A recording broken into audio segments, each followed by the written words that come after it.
ఈ రోజే డౌన్లోడ్ చేయండి, మీ ఫేవరెట్ షోస్ చూడండి.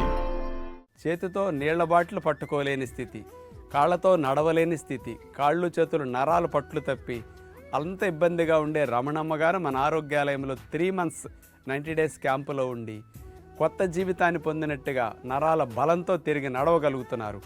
వారి యొక్క మాటలు మీకు ప్రేరణగా పెద్ద వయసు వారికి 90 days క్యాంప్ ఎంత ఉపయోగపడుతుంది వినండి. మన శరీరంలో రక్షణ వ్యవస్థ అతిగా స్పందిస్తే ఆటోఇమ్యూన్ డిజార్డర్స్ వస్తాయి.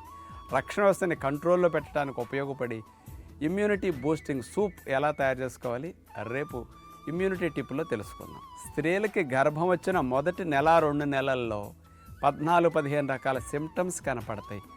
ఏ సిమ్టమ్స్ అసలు ఎందుకు వస్తాయి, అలా రావటం మీ ఒక్కరికే జరుగుతుంటాయా, సహజంగా గర్భం వచ్చిన వాళ్ళకి ఎలాంటి సిమ్టమ్స్ కనపడుతుంటాయి, ఆరోగ్యవంతమైన స్త్రీలకు అలాంటి లక్షణాలు రాకుండా ఉండాలంటే వాళ్ళు ఎలా జీవిస్తే ఇలాంటివి రాకుండా ఉంటాయి, వీటన్నిటి గురించి గర్భం వచ్చిన ప్రారంభంలో వచ్చే సమస్యల గురించి అవగాహన కార్యక్రమం రేపు స్పెషల్ ఎపిసోడ్లో మీకోసం.